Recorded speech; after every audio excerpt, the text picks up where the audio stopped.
Hello all, நேற்று எபிசோடில் பார்த்தீங்கன்னா சபரி உடஞ்சி அழுந்தாங்க. அதுக்கு மெயின் ரீசன் யாருன்னு பார்த்தீங்கன்னா விஜேஎஸ் தாங்க.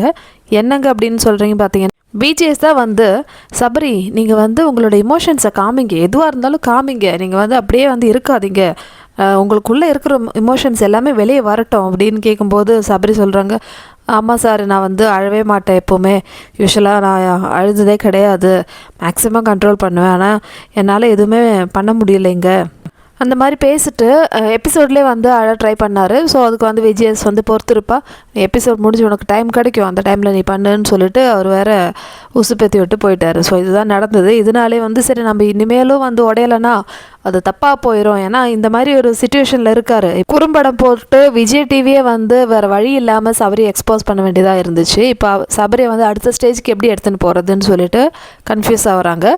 ஸோ அதனாலே வந்து ஒரு ஹிண்ட் கொடுக்குறாங்க. ஆக்சுவலி நேற்று விஜய் சொன்னது வந்து டைரக்டான ஒரு ஹிண்ட்டு தான். நீ நெக்ஸ்ட் மூவ் இப்படி பண்ணு, நீ அழுது அதுக்கப்புறமேட்டு ஒரு சிம்பத்தி க்ரியேட் பண்ணால் ஹவுஸ்மேட்ஸ்லாம் வந்து மற்றதெல்லாம் மறந்துடுவாங்க, நீ அழுது தான் ஞாபகம் வச்சுப்பாங்க, அந்த மாதிரி ஒரு டாக்டிக்ஸ் வந்து ப்ளே பண்ணியிருக்காங்க.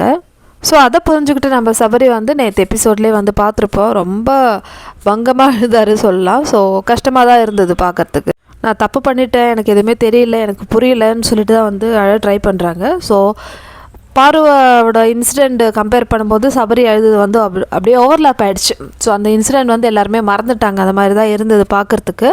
ஸோ அதுக்கப்புறமேட்டு பார்வும் போயிட்டு நல்லா விசாரிக்கிறாங்க, நீ அழுதுறதுக்கு நான் ஒரு ரீசன்னா பரவாயில்ல, ஏன்னா நீ எப்போவுமே உடைய மாட்டேன்னு சொல்லுவில்ல, என்னால் நீ உடஞ்சி அழுதுருக்க, அதனால் உன்னோட மைண்டு கொஞ்சம் ஃப்ரீயாக இருக்கும் அப்படின்னு பாரு வந்து ரெண்டு பேரும் வந்து பேசிக்கிறாங்க. அடுத்தது சபரி, நீ வந்து வீடியோ பார்த்த பிறகு உன்னோட மைண்டு எப்படி இருந்ததுன்னு கேட்கும்போது சபரி சொல்கிறாங்க, ஆமாம் அந்த வீடியோ பார்த்தப்போ தான் தெரிஞ்சுது, நிஜமாலுமே நான் வந்து புஷ் பண்ணியிருக்கேன், எனக்கு அது ரியலைஸே ஆகலை, இங்கேருந்து ஒருத்தர் கூட என்கிட்ட சொல்லவும் இல்லை, அதனால தான் நான் அவ்வளோ கான்ஃபிடெண்ட்டாக இருந்தேன்னு சொல்கிறாங்க.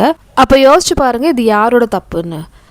வேடிக்கை பார்த்த ஹவுஸ்மேட்ஸ் வந்து கரெக்டாக சொல்லியிருந்தா இந்த மாதிரி பிரச்சனை நடந்திருக்குமா, அப்போவே வந்து சபரி வந்து ஐயோ நம்ம ஓவராக புஷ் பண்ணிட்டோன்னு சொல்லிட்டு சாரி கேட்டிருக்கலாம், இது வந்து வேறு மாதிரி எடுத்துகிட்டு போயிருக்கலாம். ஸோ கூட இருந்த ஹவுஸ்மேட்ஸே வந்து இது ஒரு சம்பவமாகவே பார்க்கல. ஸோ இதுதான் வந்து நடந்தது மக்களே.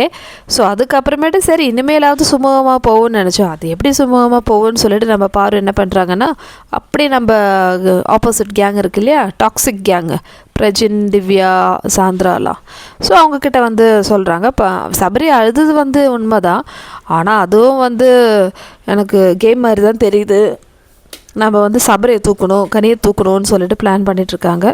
இதை பற்றி உங்களோட ஒப்பீனியன் சொல்லுங்கள். அதே மாதிரி வீடியோ பிடிச்சிருந்தா சேனல் லைக் பண்ணுங்கள், ஷேர் பண்ணுங்கள், சப்ஸ்கிரைப் பண்ணுங்கள்.